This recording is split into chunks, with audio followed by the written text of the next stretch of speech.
আইন উপদেষ্টা ডক্টর আসিফ নজরুল জানিয়েছেন, সরকারের ঘোষিত সময় অনুযায়ী নির্বাচন আগামী ফেব্রুয়ারির প্রথমার্ধেই হবে। নির্বাচন পেছানোর কোনো সুযোগ নেই। এদিকে আমরা দেখছি নির্বাচনের সুনির্দিষ্ট রোডম্যাপ ঘোষণা করেছে নির্বাচন কমিশন। তারপরও নির্বাচন নিয়ে বড় সংশয়ের কারণ রয়ে গেছে অভ্যুত্থানে নেতৃত্ব দেয়া কয়েকটি পক্ষের অবস্থান, যেখানে জামায়াতে ইসলামী বলছে পিআর পদ্ধতিতে নির্বাচন হতে হবে, অন্যদিকে এনসিপি গণপরিষদের মধ্য দিয়ে নতুন সংবিধানের দাবি জানিয়েছে। আর এই বাস্তবতায় বিএনপি বলছে নির্বাচন বানচালের ষড়যন্ত্র হচ্ছে। আমরা দেখতে পাচ্ছি রাজনীতি যেন আটকে আছে অভিযোগ, দাবি আর ষড়যন্ত্রের বলয়ে।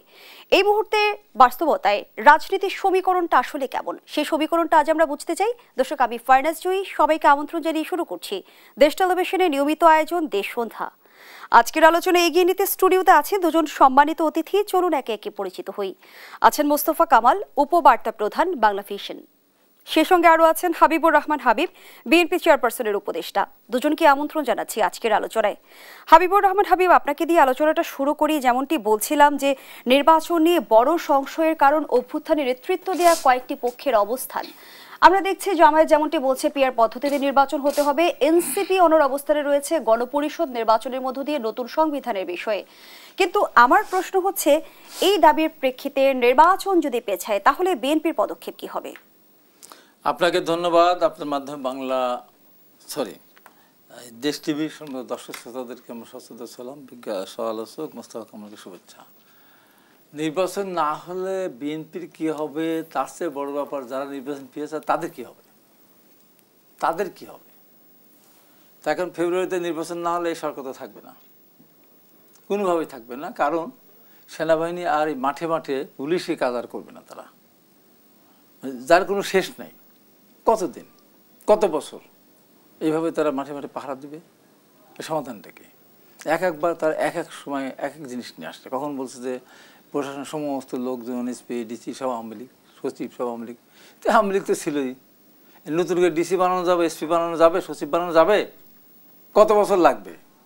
তো এই সমস্তগুলি সরকারের একজন মন্ত্রী পদমর্যাদায় যিনি আছেন, উপদেষ্টা, একজন বলেছেন যে যারা নির্বাচনে জয়লাভ করার সম্ভাবনা দেখছেন না, অথচ তারা এখন ক্ষমতা ভোগ করছে, তারা নির্বাচন চায় না।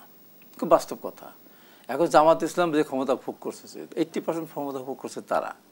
এনসিপি তারা তো সরকারি দল, তারা নির্বাচন কেন চাবে? মাঝখানে চরমানের লাফালাফি করছে জামাতের সাথে, অনেক সুযোগ সুবিধা ভোগ করছে বিএনপি। আরে এখানে তো বিএনপি সমর্থিত তো কিছু লোকজন, বিএনপি দীর্ঘদিনের একটা প্রাচীন দল, ওই মনোভাবাপন্ন বিভিন্ন লোকজন তো প্রশাসনে আছেই। তারা আওয়ামী লীগের সাথে তারা চাপে ছিল, এখন তারা চাপমুক্ত হয়েছে অনেকেই। তাদের তো নেই। জামাত তো এই ঢাকা বর্ষের ভাইস চ্যান্সেলরকে বলেন, আপনি রাষ্ট্রপতির ভাইস চ্যান্সেলরকে, চিরাঙ্গুটের ভাইস চ্যান্সেলরকে, এগুলো তাদের সমর্থিত বেশি। প্রশাসনে বহু জায়গায় জামাত আছে, তখন তারা আগের থেকে তার দল আছে, ক্ষমতা যাক আর না যাক দল হিসেবে অনেক আগের থেকে তারা আছে। তাদের লোকজন বিভিন্নভাবে চাকরি পেয়ে গেছে, এখন তারা সেই জায়গায় আছে।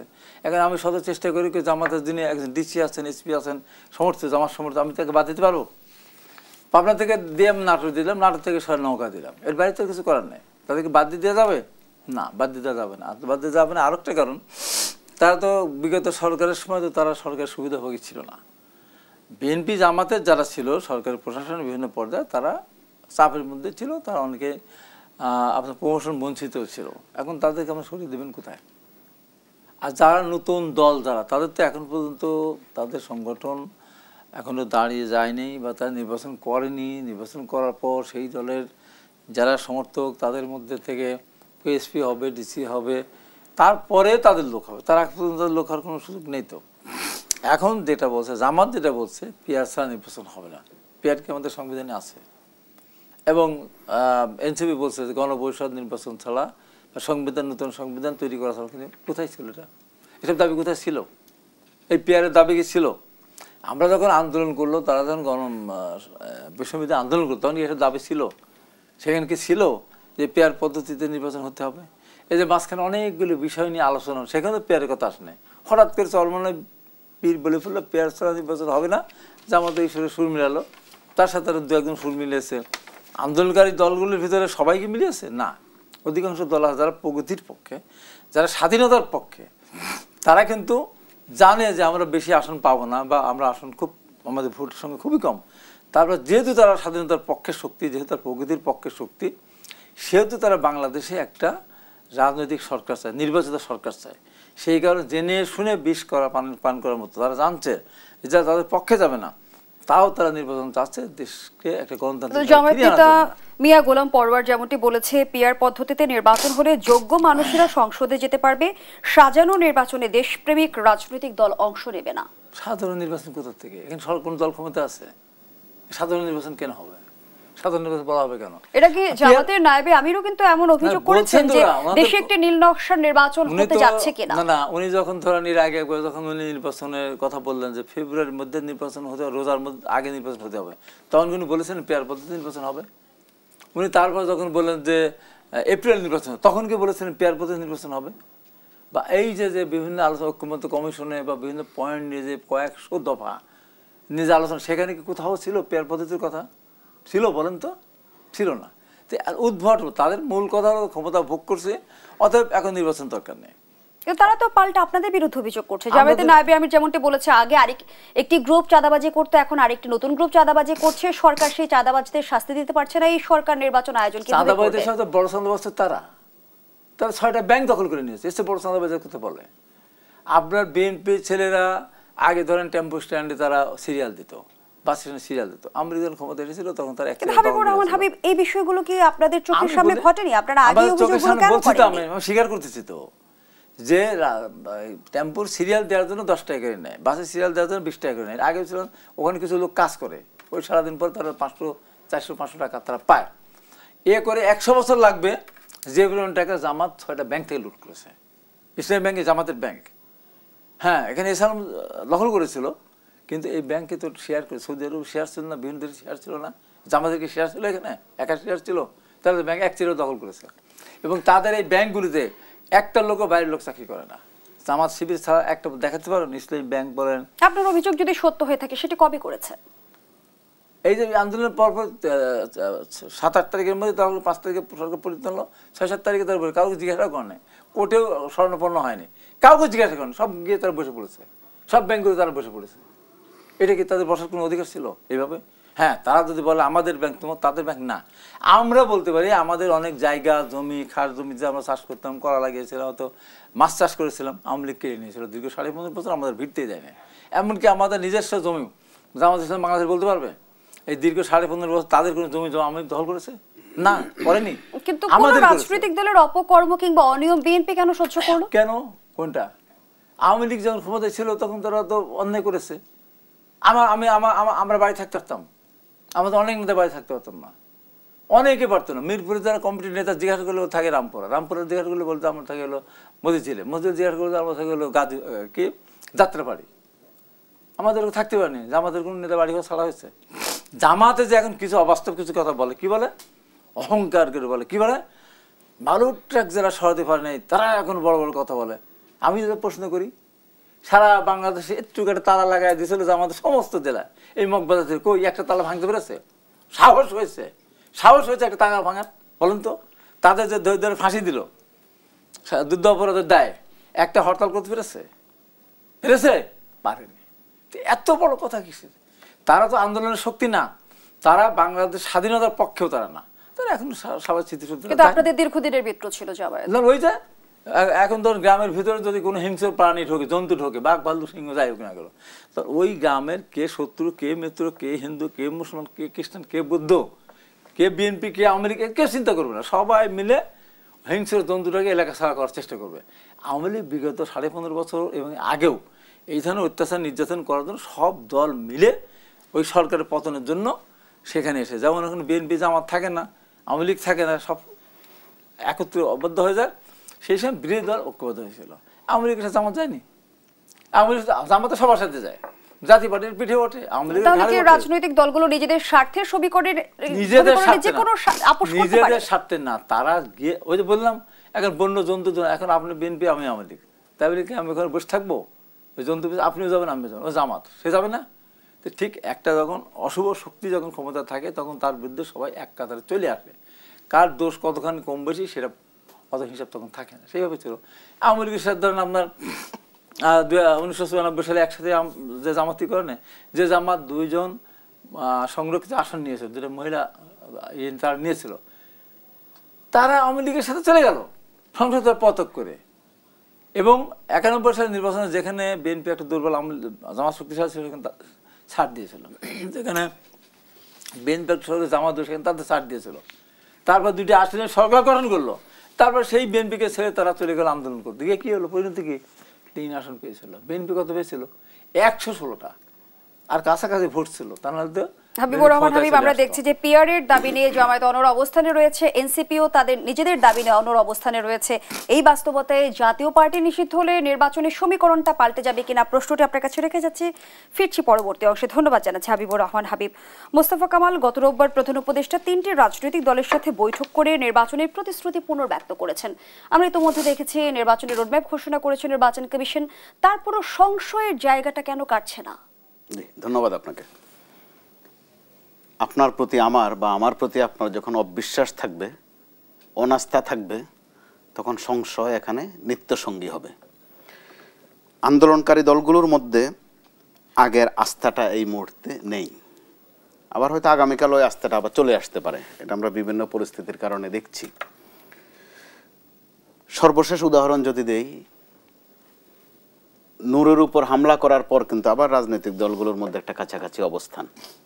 গতকাল বহুদলীয় বৈঠকও হলো। জি, আবার এর আগে আপনার মনে থাকার কথা, যেদিন শেখ হাসিনা বললেন যে আমি বেশি দূরে নাই, কাছে আছি, চট করে যে কোনো সময় চলে আসব, তারপর দিন আবার রাজনৈতিক দলগুলো সব এক জায়গায় হয়ে গেছে এবং খুব চমৎকার ফটো সেশন করেছে, ছবি তুলেছে, হাসি দিয়েছে। তো এগুলো কখনো কখনো বিনোদনের পর্যায়ে চলে যায়। তো ওই আলামত দৃষ্টি মনে হয় মাঝে মধ্যে এই রাজনৈতিক দলগুলোর মধ্যে, বিশেষ করে যারা আওয়ামী লীগের বিরুদ্ধে দীর্ঘদিন আন্দোলন করেছে, শেখ হাসিনাকে উৎখাত করার পেছনে ভূমিকা আছে, প্রত্যেকেরই আছে, কম অথবা বেশি।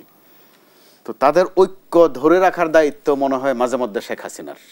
তিনি যদি আবার বলেন যে আগের ডেটে আসতে পারি নাই, আগামী ডেটে চলে আসব, দেখবেন কোনো ঘোষণা দেওয়া লাগবে না, সব একসাথে হয়ে যাবে। তখন কিসের পিআর আপনি মনে করাই দিলেও পিআর চিনবে না, বলবে যে কোন পিআরের কথা বলতেছেন। এটা হচ্ছে এক বাস্তবতা। তো এই মুহূর্তে নির্বাচন যখন সামনে, তো সব দল তো আর এক হয়ে যাবে না, নিশ্চয়ই ভিন্ন ভিন্ন দল থাকবে। তো এই মুহূর্তে তাদের মধ্যে বিতর্ক হওয়ার ধারণা ছিল এই নিয়ে যে ওই আন্দোলনে কার কত ভূমিকা। বিএনপি বলতে পারতো 15-16 বছরে তারা কত নির্যাতিত হয়েছে, কত অত্যাচার সহ্য করেছে। জামাত বলতে পারতো তাদের কতজন নেতার ফাঁসি হয়েছে। এনসিপি বলতে পারতো তারা অল্প কিছুদিনে কি অ্যাচিভমেন্ট দেখিয়েছে।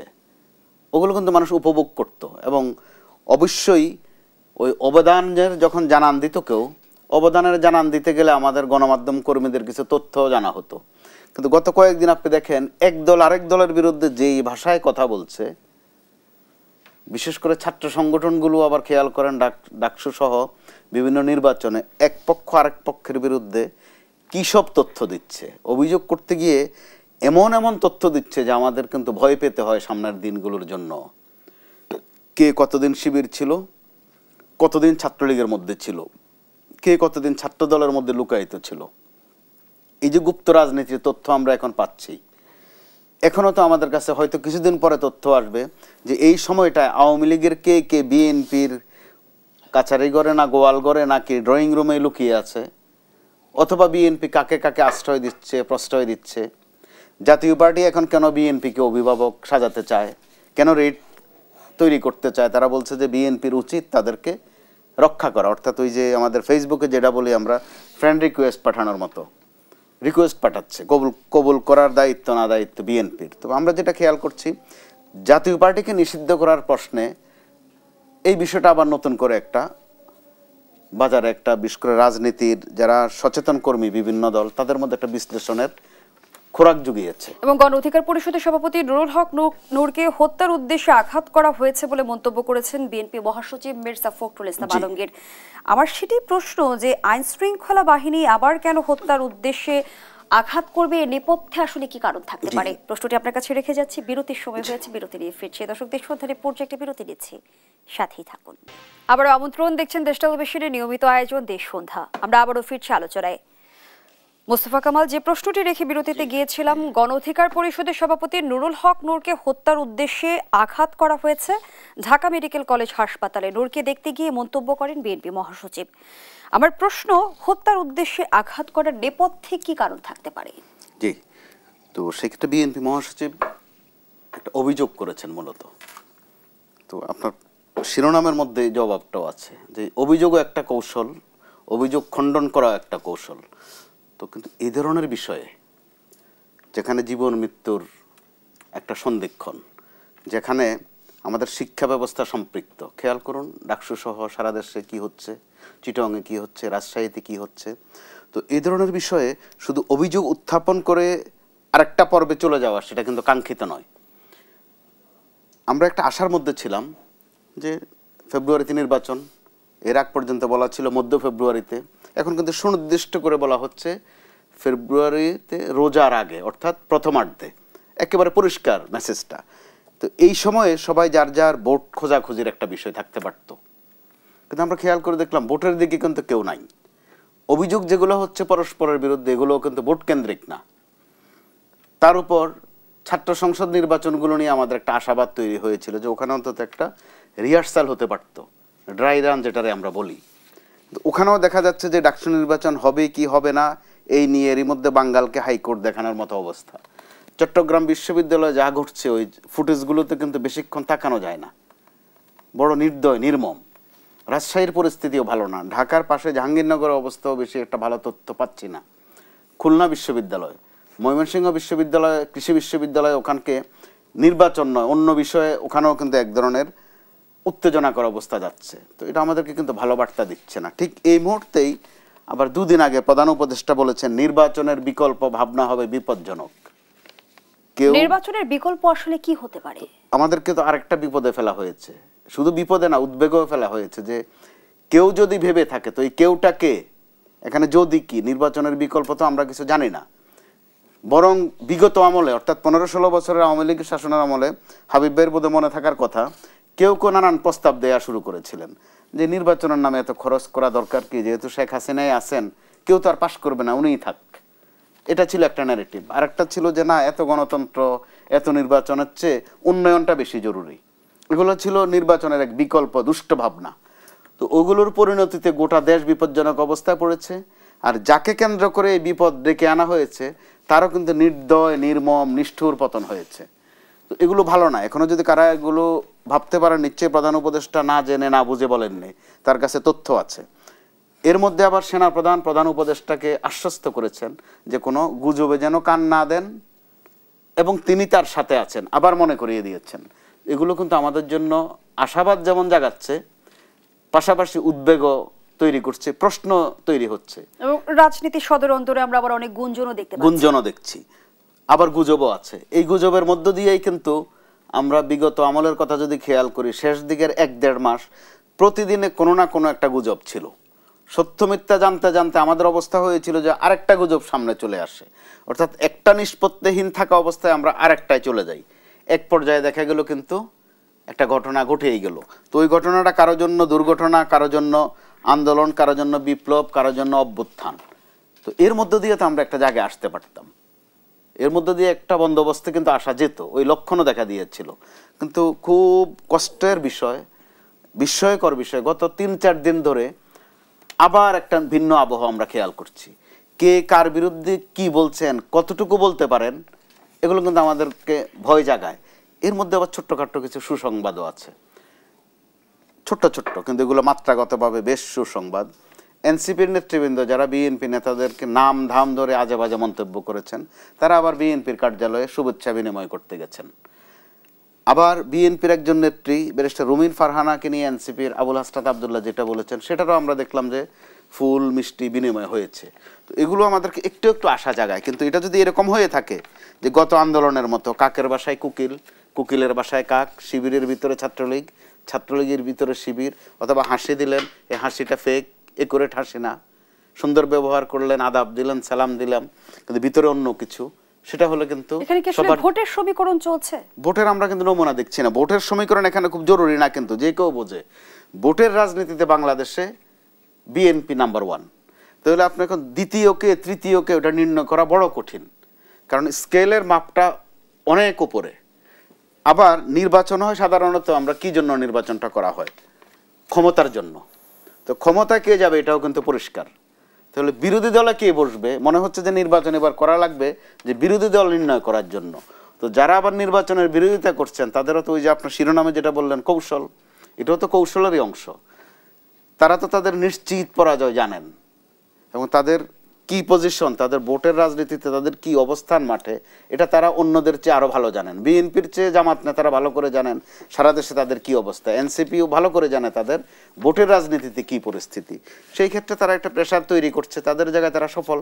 বিএনপির মতো এত বড় একটা দলকে প্রেশার দিয়ে অনেকটা কাবু করে ফেলেছে, নাস্তানাবদ যেটাকে বলে। বিএনপি কত দফা রফা মেনে নিচ্ছে খেয়াল করে দেখেন, যেটা দেয় কোনো দফার থেকে কিন্তু বিএনপি নাকশ হয় না। মনে কষ্ট নিয়ে প্রায় মিনিমাম জায়গায় কোথাও কোথাও ম্যাক্সিমাম দফাও মেনে নেয়। বিশেষ করে একটি তো একদম উল্লেখ করবার মতো, যে পরপর 2 বারের বেশি প্রধানমন্ত্রী হবে না। বিএনপির জন্য এটা বড় মেনে নেওয়া কত বড় কষ্টকর। বাংলাদেশে একমাত্র দল বিএনপি যাদের বিএনপির বাধ্যবাধকতাটা আসলে কোথায়? পরিস্থিতির অনিবার্যতা, 24-এর ওই যেই চেতনা বলেন অথবা যে আবহ বলেন, ওটার থেকে বের হওয়ার উপায় নাই। বিএনপি এমনই দল 2 বার নয়, বারবার প্রধানমন্ত্রী হওয়ার ক্ষমতা তাদেরই আছে। আবার যারা এই দাবি করছে তাদের প্র্যাকটিক্যাল ফিল্ডে প্রধানমন্ত্রী হওয়া দূরে থাক, এমপি হওয়া দূরে থাক, এটা তথ্য, এটা কিন্তু সমালোচনা না, ইউনিয়ন পরিষদের মেম্বার হওয়ার ক্যাপাসিটিও কারো কারোর মধ্যে নাই। এবং সে বলছে আমি কিন্তু 2 বার প্রধানমন্ত্রী হব না। সে বিশাল উদারতার পরিচয় দিচ্ছে। এটা এক ধরনের কৌশল। তো ওই জায়গায় বিএনপিকে কাবু করা যেটা বলে সেটা করে ফেলেছে। এই যে ডাকসু সহ ছাত্র সংসদ নির্বাচন, এটাও কিন্তু এনসিপির একটা দাবি ছিল। তারা প্রথমে বলছিল যে আগে স্থানীয় সরকার, তারপরে জাতীয় নির্বাচন, আর মাঝে দিয়ে ছাত্র সংসদ নির্বাচনগুলো হোক, এটা তাদের একটা দাবি ছিল কিছুদিন। তো ধরা যায় তাদের দাবি মতোই বা দফা মতোই ছাত্র সংসদ নির্বাচনগুলোর একটা রিহার্সাল মাত্র শুরু হয়েছে।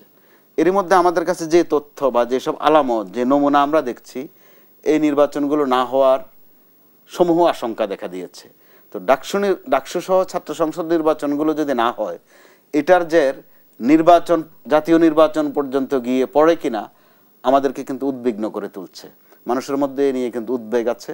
কারণ যত কিছুই হোক, যেসব শর্ত জোড়া হচ্ছে, পিআর বলেন আপনি, উচ্চকক্ষ নিম্নকক্ষ, সনদ মসনদ, যেভাবেই বলেন, এগুলো অবশ্যই জরুরি, আমলে দেওয়ার মতো। কিন্তু তাই বলে নির্বাচনকে অগ্রাহ্য করে দেয়া, ওটা হয় না। নির্বাচন খুবই জরুরি। ওখানে রুল নম্বর করা মোটেই উচিত না, 1 নম্বর কোনটা 2 নম্বর কোনটা সেটা করা উচিত না। কিন্তু নির্বাচন বাধাগ্রস্ত করা অথবা নির্বাচন পেছানোর আয়োজন, সেটাও কিন্তু আমাদেরকে ভালো বার্তা দিচ্ছে। কিন্তু সাম্প্রতিক সময় আমরা যেমনটা জানতে পেরেছি মোস্তফা কামাল, যে সনদের খসড়া চূড়ান্ত করতে যাচ্ছে জাতীয় ঐক্যমত্য কমিশন। বাস্তবায়ন পদ্ধতি এখনো আমরা জানি নির্ধারিত হয়নি। সে আলোচনায় ফিরতে চাই পরবর্তী অংশে। ধন্যবাদ জানাচ্ছি আপনাকে। হাবিবুর রহমান হাবিব, জাতীয় পার্টির কার্যক্রম নিষিদ্ধের দাবি জানিয়েছে এনসিপি এবং জামায়াত, এবং জাতীয় পার্টির ভ্যানের যখন আলোচনা চলছে তখন জাতীয় পার্টির মহাসচিব ব্যারিস্টার শামীম হায়দার পাটোয়ারি বললেন এখন জাতীয় পার্টিকে রক্ষার দায়িত্ব বিএনপির। বিএনপি কি সে দায়িত্বটি নেবে? জাতীয় পার্টি রক্ষার দায়িত্ব বিএনপি নেবে কেন?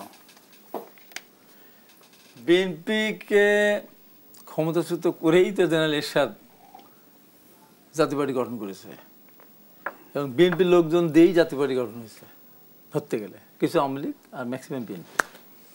সেই জাতীয় পার্টিকে রক্ষা করার দায়িত্ব বিএনপি কেন নেবে? জাতীয় পার্টির দীর্ঘ 15.5 বছর, আগের 5 বছরও পরে 15.5 বছর একটা না, আওয়ামী লীগকে ফ্যাসিস্ট হওয়ার মতো জায়গায় নিয়ে গেছে জাতীয় পার্টি। যাবতীয় সহযোগিতা, যাবতীয় সহায়তা। তাছাড়া আওয়ামী লীগ এই পর্যায়ে যেত না। 2014 সাল নির্বাচন না আগে আওয়ামী লীগের এই পরিণতিটা হয় না, পালিয়ে যেতে হয় না।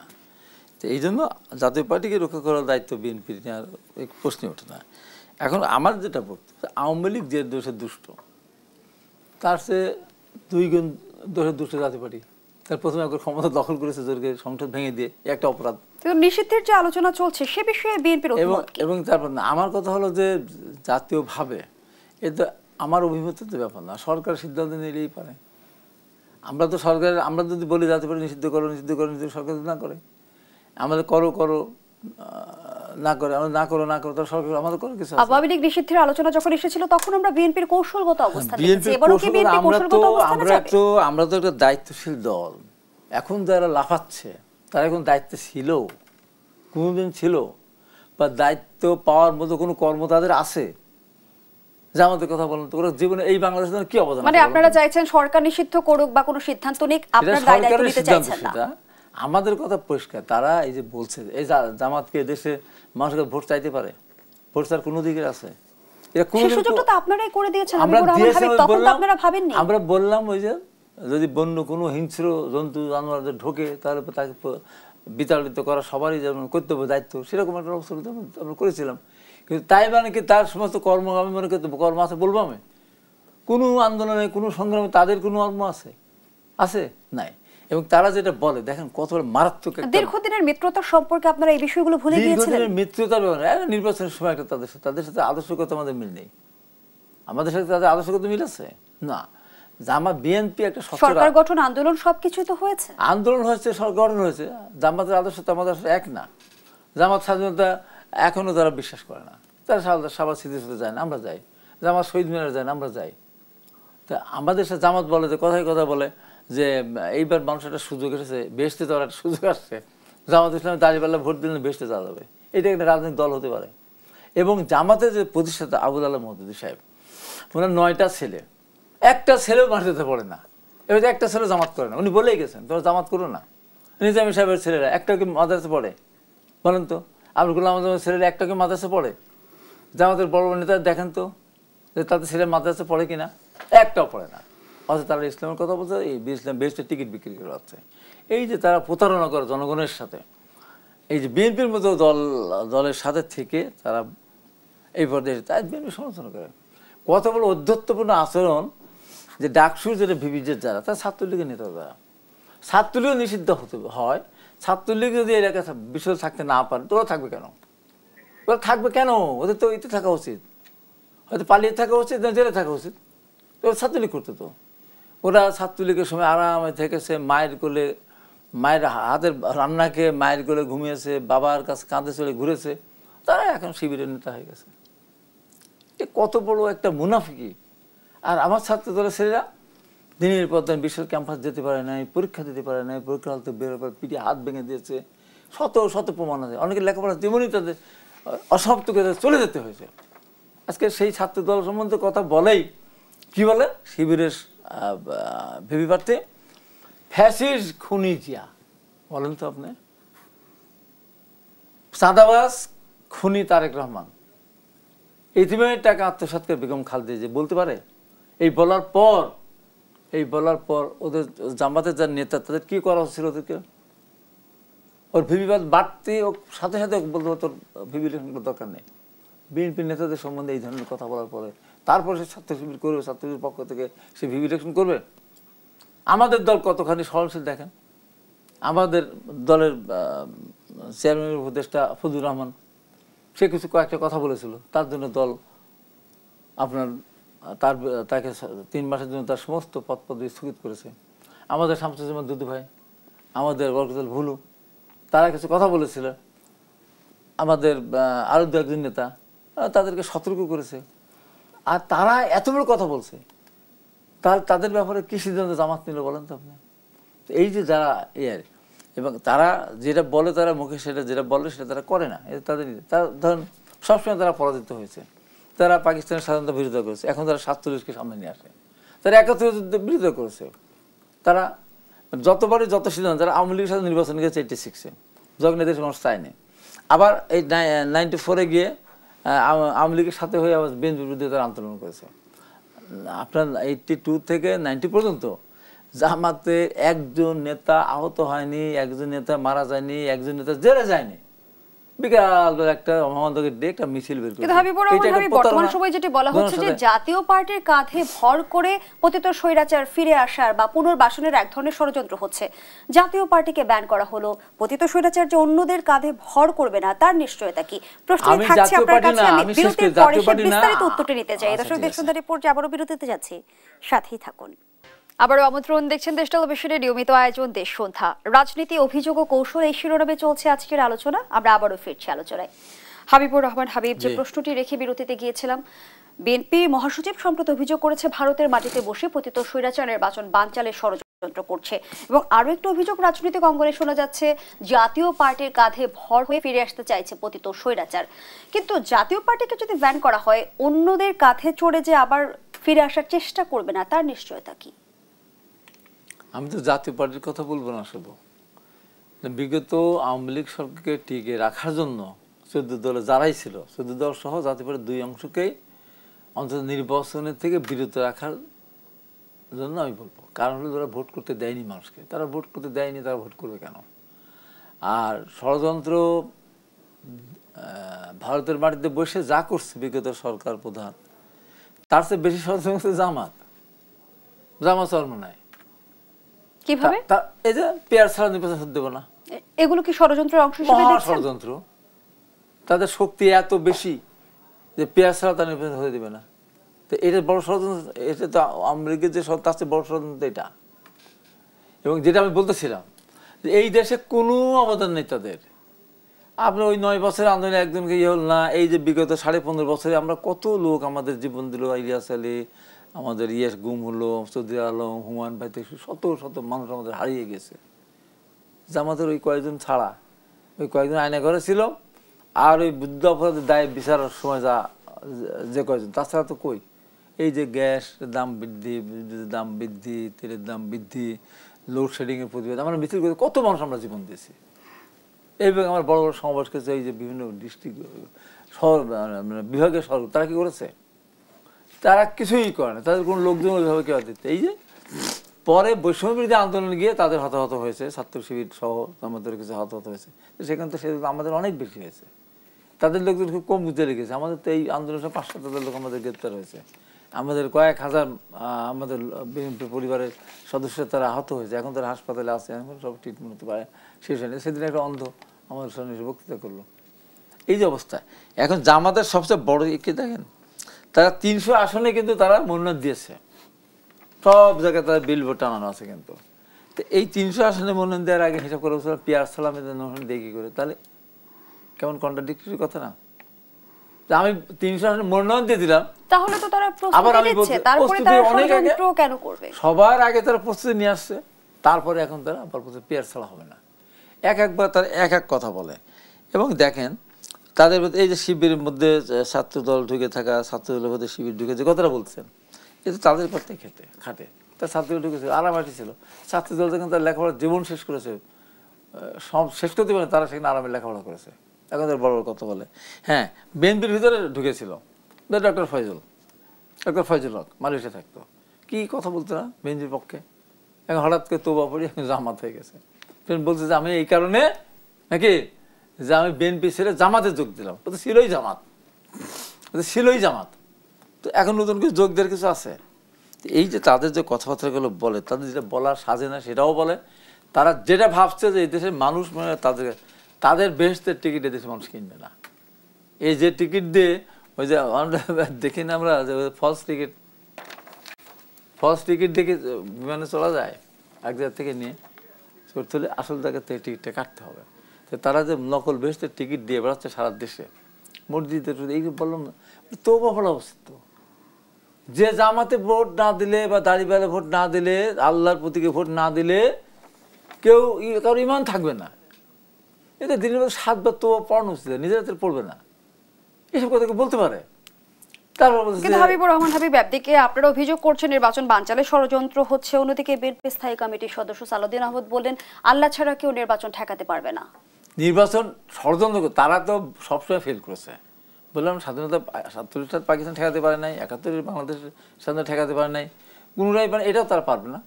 নির্বাচন কমিশন শুধু ঘোষণা করে দিক, ডিসেম্বরে তফসিল ঘোষণা হবে, তারপর বলে দিবে এই নির্বাচন বানচাল করার জন্য যারা মাঠে নামবে তাদের বিরুদ্ধে চূড়ান্ত ব্যবস্থা গ্রহণ করবে। দেখেন তো, ধন্যবাদ জানাচ্ছি হাবিব।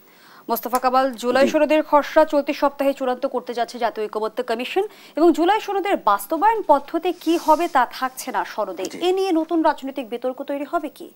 এর মধ্যে হয়ে গেছে আইনি ভিত্তির বিতর্ক তো আমরা বেশ কিছুদিন ধরেই দেখছি। তো বাস্তবতা হচ্ছে এই সনদটা অবশ্যই প্রয়োজন। আপনি যদি ওই 24 জুলাই আগস্টের আন্দোলনের সাংবিধানিক বা আইনগত বৈধতা না দেন, সামনের দিনগুলোতে অনেক সমস্যা হবে। বিএনপি এই সমস্যায় পড়বে, এনসিপি এই সমস্যায় পড়বে, রীতিমতো ফৌজদারি অপরাধের মামলায়ও পড়তে পারে। যে কারণে সেটার একটা আইনগত বৈধতা দরকার। এটা হচ্ছে সাদামাটা কথা। কিন্তু আমরা খেয়াল করছি এই নিয়ে সনদের সাথে মসনদের একটা যোগাযোগ তৈরি করার চেষ্টা আছে। আবার সংসদের আগেই সম্ভব হলে এখনই আইন করে ফেলার কথা বলা হচ্ছে, যেটার মধ্যে আমরা এক ধরনের জটিলতা দেখছি।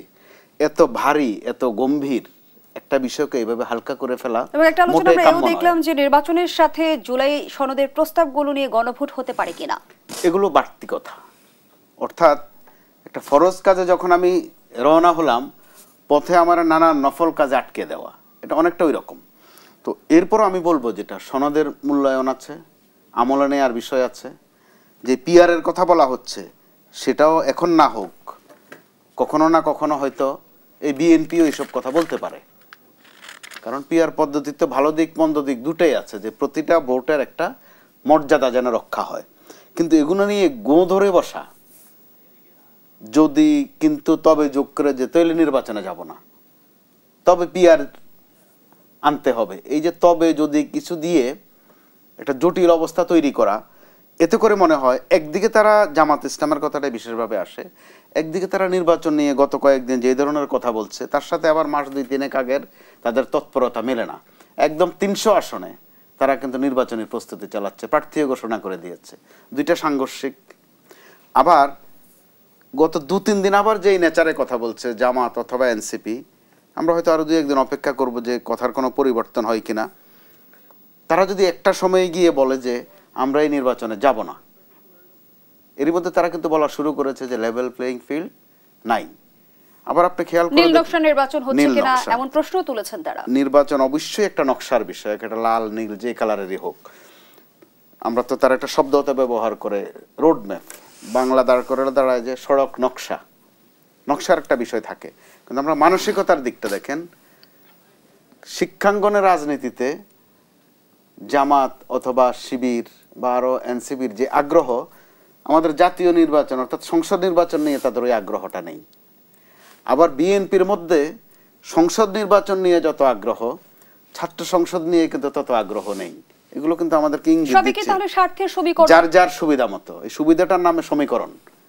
সুবিধা বললে শুনতে খারাপ মনে হয়, এই জন্য সমীকরণ বললে বেশি ভালো লাগে। কিন্তু আপনি করলে সমীকরণ, আমি করলে সুবিধাবাদ, আপনি করলে ষড়যন্ত্র, আমি করলে কৌশল, এই যে সাংঘর্ষিক অবস্থা, আমরা তো একটা নতুন এই পরিবর্তিত প্রেক্ষাপটে এইসব ছোটখাটো দুষ্টামি বন্ধ করতে পারতাম। কিন্তু রাজনৈতিক মতপার্থক্য সামনের দিনে সাংঘর্ষিক রাজনীতির বার্তা বহন করে কিনা? জি, অবশ্যই করে। আমরা চিটাগাং তো দেখছি, রাজশাহী তো একটু একটু দেখছি, আর এক একটা হত্যাকাণ্ড ঘটছে মাঝে মধ্যে, আপনি খেয়াল করে দেখুন, প্রত্যেকটা কিন্তু বিকৃত, বিভৎস। এবং গত কয়েকদিনের অপরাধ বিজ্ঞানীরা সেটা ভালো বলতে পারবেন, কিন্তু আমি সাদা চোখে যেটুকু দেখি, এক একটা অপরাধ কিন্তু সিনা টান করে করা হয়।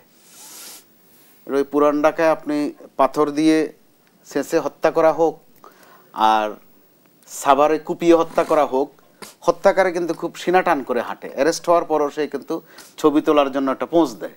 তার মানে কি, সে সঠিক করেছে সেটা মিন করতে চায়। এটা তো আরেক ধরনের ফ্যাসিজম, এটা কিন্তু নতুন এক ধরনের ফ্যাসিজম।